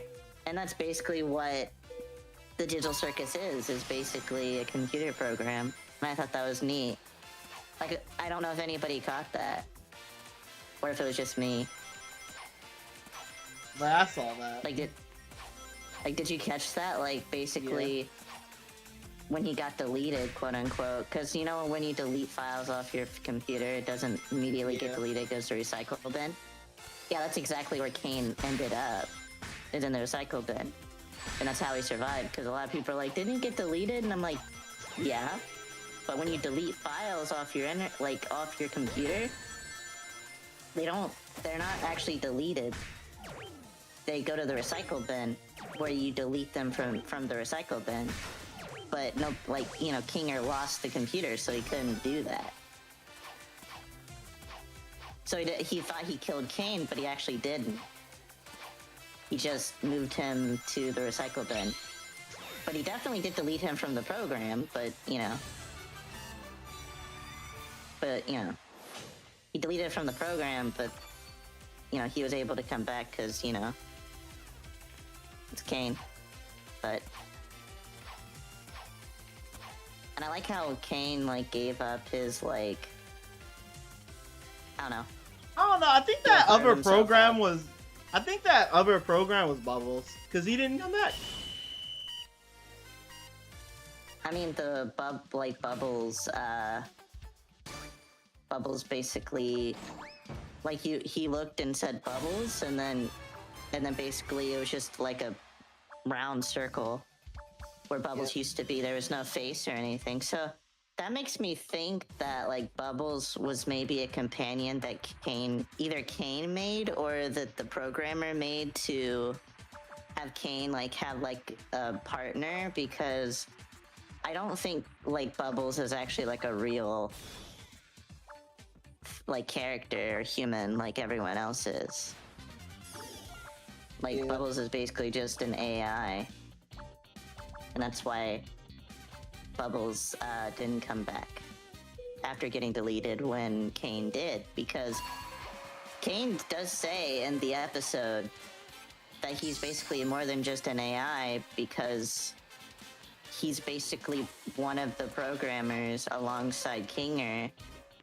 But it basically, you know how, like, they're all, like, digitized versions of those characters? Yep. Yeah, that's basically what it is. It's that's the reason. I don't know, like, I watched the episode, but I kind of understood, like, it. Like, everyone seemed like, oh, everybody left it kind of vague. And, like, because I was watching a YouTube video where they were like, oh, it was kind of vague and all that. But I'm like, if you stop and, like, thought about it for, like, a few seconds, then it makes sense. Like, if you just stop and think, like, everything I that feel like happened, just... certain things didn't get answered, though. There was still certain things that didn't get answered. Yeah, there's a lot of stuff that's implied, but that's not answered directly. It's that whole FNAF, like, mentality. Because, like, the reason I call it the FNAF mentality is because, you know how Scott Cawthon would, like, tell a story? Yeah. But he would basically tell a story that's, like, that still leaves some mystery. Even if, like, Scott Cawthon gives you all the answers, he doesn't give you all the answers. He gives you a lot of the answers, or most of the answers, but a lot of Something to work with, basically. There's other stuff that you can still kind of speculate and talk about. It keeps the conversation going. My problem with that mentality, though, is this is the end. Like, those things will never get explored unless, you know, they somehow revive the show or we get a spin-off or something like that. So that's unfortunate, but I think the idea of it is that they want the show to still be talked about even long after the show is over. So people will still be able to theorize about things way after the show's over, basically. That's the FNAF mentality of, even if the thing itself is over, people still talk about it because there's still stuff to theorize about. Because if all of the details are answered or given to you outright, then people won't theorize it. They'll have nothing to, like, speculate or talk about. And it keeps people coming back to the show too, to keep watching the episodes to possibly get those answers. Because just because you see it the first time doesn't mean the second time viewing you won't have a theory afterwards and then come to a different conclusion later on. I think that's brilliant and also a detriment, because that kind of storytelling is great and it works. It's tried and true, like the FNAF mentality, but I think that I don't know if it was the right direction, but it's definitely a direction that I'm not upset about, if that makes sense.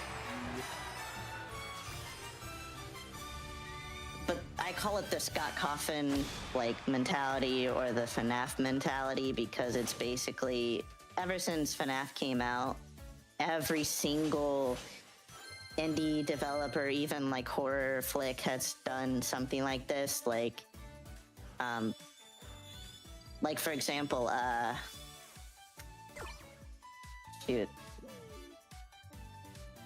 like, for example, the Backrooms, you know, like how, like, in that, where, like, it'll be like a mystery and you'll have to, like, piece all the puzzles together. You have to keep watching watching YouTube videos of people putting it together and play it and all that and kind of, like, piece it all together. And then you have, like,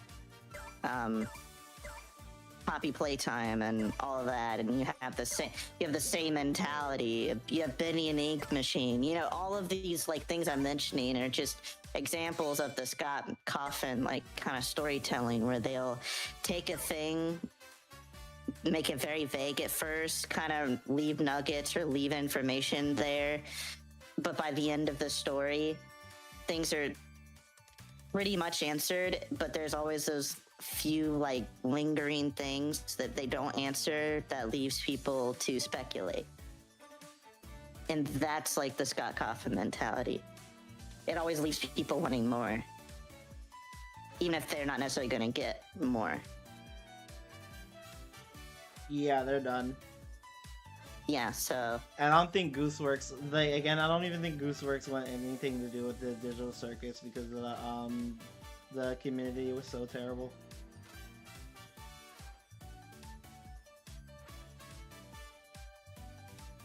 The way how they treated Gooseworks, like, there was, like, I guess some type of controversy or whatever.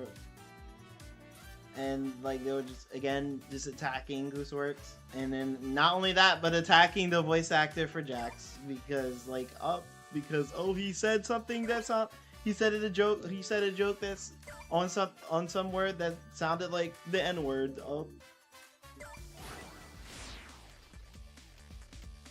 And it's just like, he could apologize, but these people don't care. They just want somebody to attack. Oh yeah, remember the Walton Files? The what now? The Walton Files. No? You don't remember that? I No. thought I showed you before. Did I not? The Walton Files. What? Remember that analog horror with the bunny? Ringing some bells when you said bunny. It's Yes. kind of like it's kind of like FNAF, but it's like an analog horror series, and it's like a bunch of ads and everything, and everything's all distorted.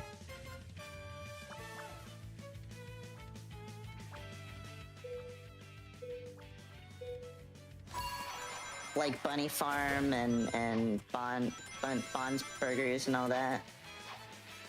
Yeah. Do you know what I'm talking about?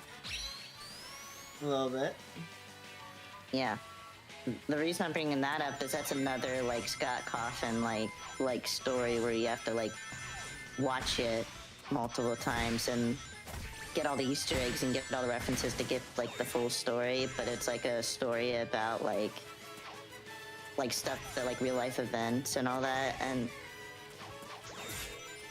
that's why I'm like, Amazing Digital Circus is not like a horror flick, but it's like it could have been, and it wouldn't have changed like the overall theming or story, but it does fit the structure of like a mystery kind of thing. But it's not necessarily a horror, but it's like, I guess it can be if you like think that abstracting is horrific, which it kind of is, but the idea that one day everybody's gonna abstract or something like that could be kind of horrific. Yeah, that's great. That is kind of crazy. That eventually they would all just abstract in a certain point. But I guess the ending is like Kane is now good, so because Kane was mostly the one causing them to abstract, like at least that's what he thought in his head, is that he was one of the main reasons why, because he pushed everyone to the edge. So the idea is if he's not doing that anymore, he's not going to, he's gonna like try to make sure everyone is not getting pushed to their limits so they don't abstract. Because theoretically, I think if they don't abstract, they can live forever, right?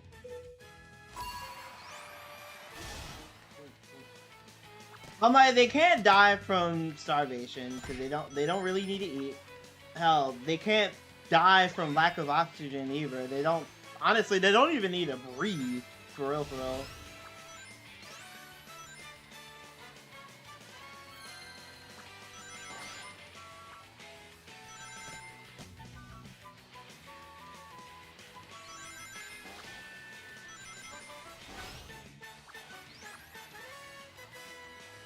But yeah, as long as I would say that like no one like loses their like will to like live, or like if they just all just stay like there for each other, then they should be fine.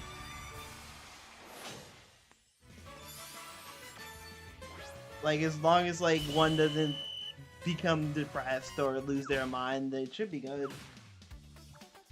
Yeah.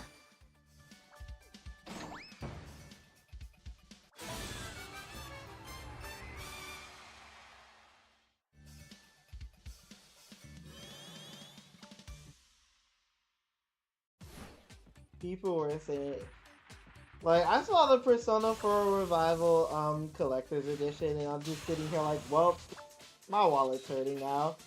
And then I just see people go and say $250. I'm just in like, if you ain't gonna play past the controller. $150 for what?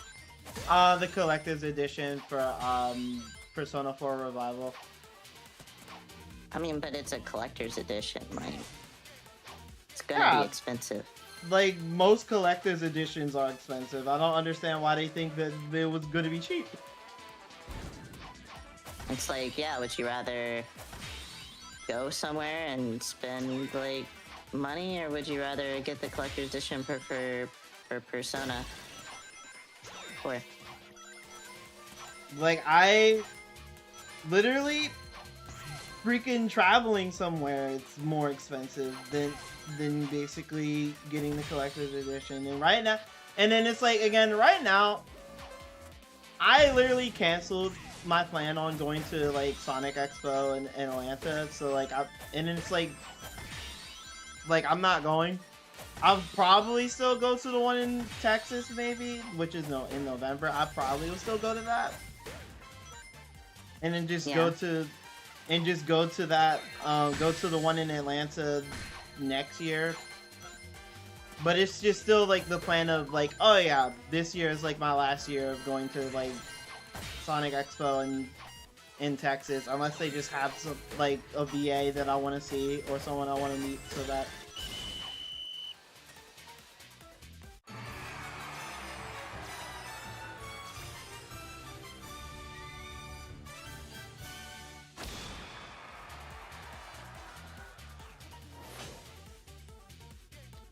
But yeah, it'd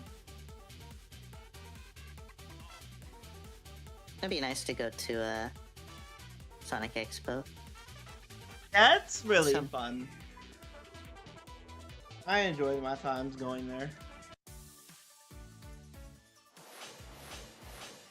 The only like I guess problem I had was like one of the people that I met got removed for no reason. Why? From the story that he told me is that I guess he met some girl, and I'm guessing, like, I don't know, I haven't seen this girl or anything like that, but like the story that I got from him was that that he was just minding his own business at the dealer's hall.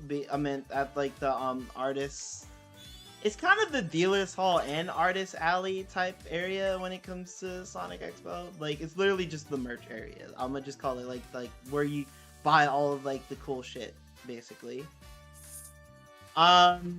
Security. He was just minding his own business, like window shopping. I don't know if he was actually buying anything or not, but like minding his own business. The security guard walked up to him and removed him, saying that like, "Oh, you were stalking somebody. We sorry, you have to leave." Da, da, da, da.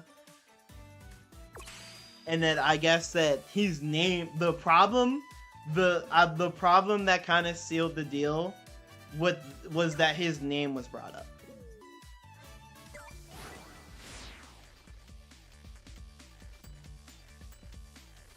Whose name? That his name was brought up. When what? When being removed. Iron Mouse is coming to Otakon. Oh my fucking god. Iron Mouse is coming. Well, not physically. I'm like, she'll be on an iPad with somebody walking around, but yo, the fact that Iron Mouse is coming, oh my fucking god. Like, I just saw that notification.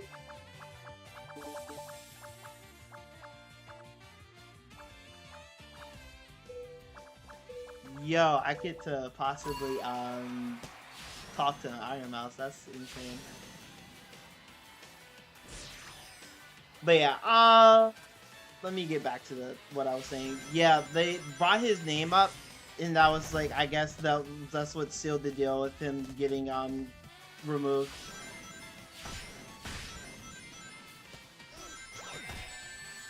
Like, I'm giving him the like benefit of the doubt because I don't think he was really stalking anybody or anything like that.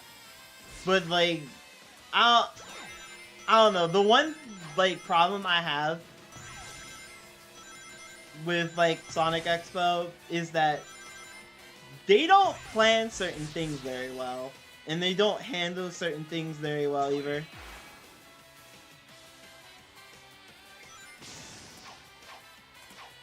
Because the Sonic It's like if Racing, the Sonic Racing some Crossroads, controversial happens and like your name gets mentioned, is that you might get kicked out? basically, I don't know. I guess that someone, it's like somebody could literally, if they know your name, someone can literally lie, possibly lie and say that you're stalking them, and then the security guard will just basically come find you and then remove you without any like background check. Because I don't even think they even did any background check. They just did it and then let it be over with. So he met a girl, he probably ended up liking her really, so he probably wanted to follow her and like get to know her, and she said, "Oh, like- you're stalking me." I'm like, I don't even know if that's the case, because it just seemed like they were just friends, or that they were just starting off as friends. I don't know. Like, I'm not gonna assume that that he liked her or anything like that.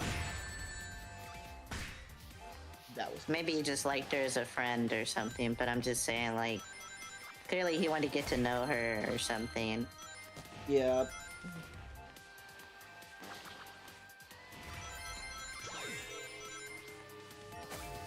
Yeah, so But yeah, it's like that's probably no.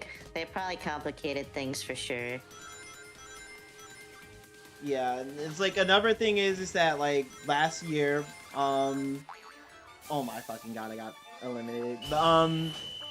Last year, Bentley Jones, person that sings Dream of Evolutions, TJ Davis, she sings all the songs in Sonic R, and then Johnny Joeli, Crush 40, they were all there.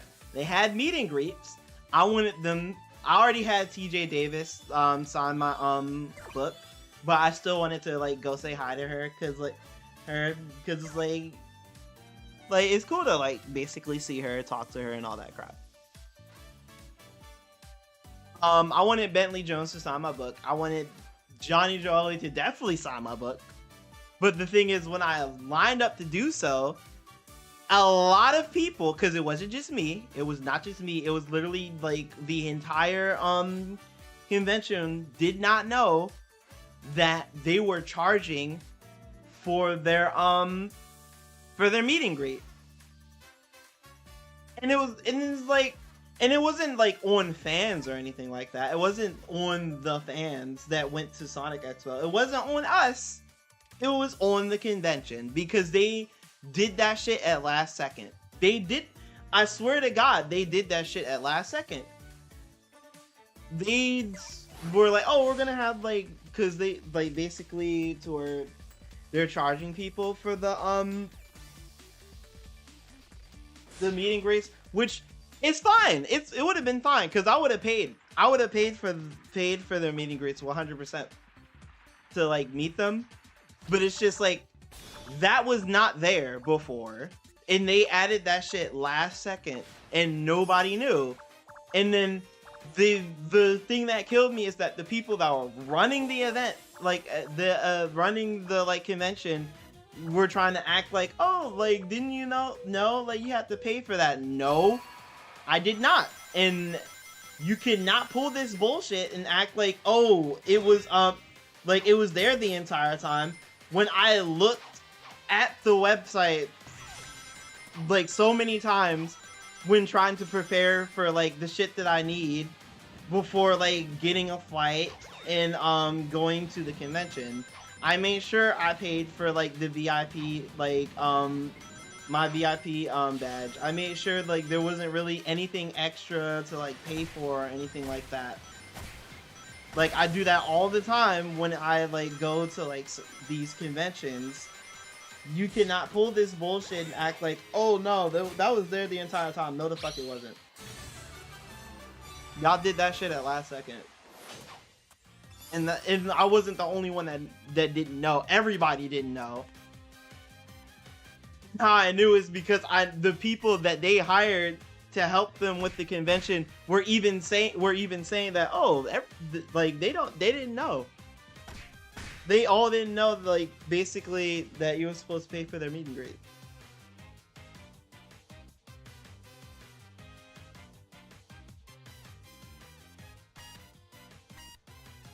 Like, I love Sonic Expo. I do like have like my fun like times at Sonic Expo. I've met like people that were chill and cool and all that. But again, if I was to criticize it, they don't plan shit very well. It seems like they don't plan shit very well.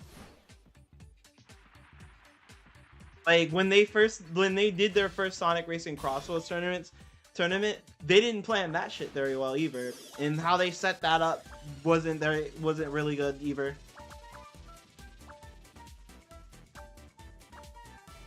Which I'm hoping that eventually that they'll do better when it comes to that. Like, I'll give them like some leeway because like Crossroads was like new at the time, and I guess like it was like new within the competitive scene as well. So I'll give them a little bit of leeway on that, but at the same time, it's like I'm not really giving them leeway when it comes to like planning things out, because Sonic Expo been around for a hot minute. Hell, it wasn't even called Sonic Expo at first.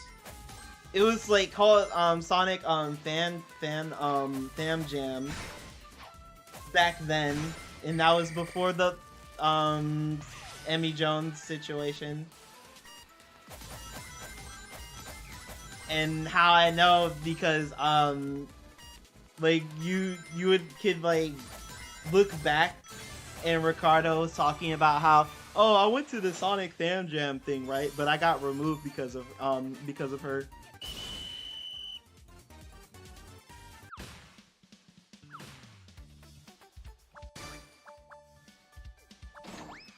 Yeah, my only problem with Sonic Expo is that they don't plan shit very well. That's about it. And then it's like the security doesn't. It's like anything like to where it's like, oh, they're being told, oh, this person's stalking me. They don't do it don't seem like they do background checks on certain things being told to them either.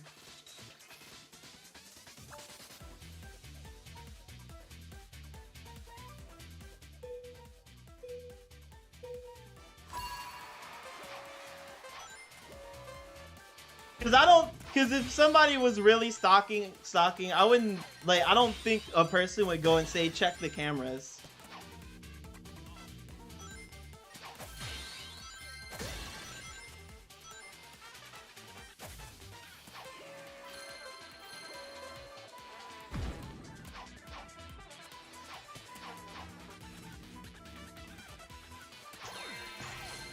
Yeah. But yeah, all these like controversies, like, or the things that happen, it's like, is it the reason why, like, oh, this like year is my last year in Dallas, and next year would be like my last year in Atlanta, in the one in Atlanta? No, it's just I want to go to other conventions. I want to experience other conventions. Like, I've basically met most of the Sonic VAs that I like, and I kind of want to meet all other VAs that I want to meet. Like, there's other VAs I want to meet. There's other VAs I want to see.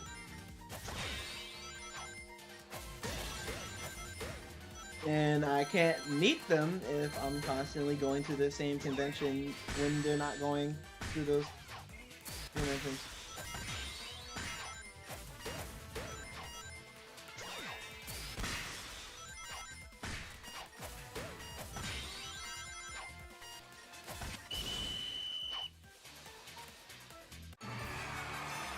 The only convention I keep going like every year would be Otakon, because that's my local convention. It's a literal convention that I could leave my house, take the train to Washington DC, and then just go there.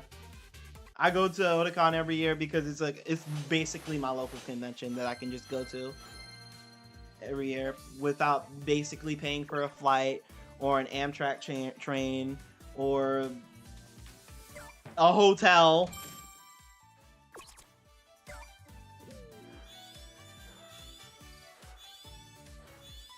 But yeah, I think I'm done for tonight.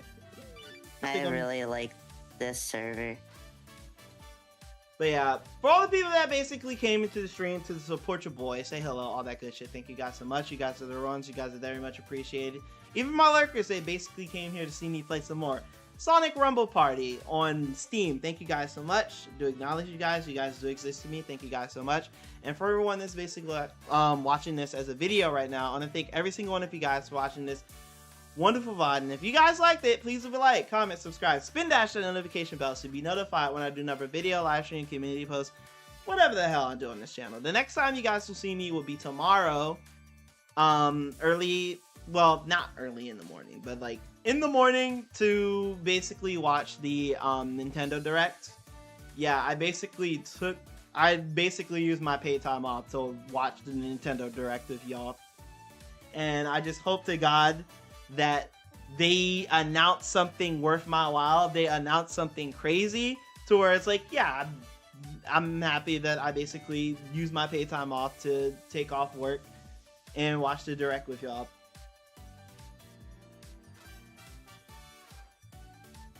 But yeah, that's it. That's all I have to say for tonight. Always remember, guys, to please take care of yourselves and have a damn good one. Peace.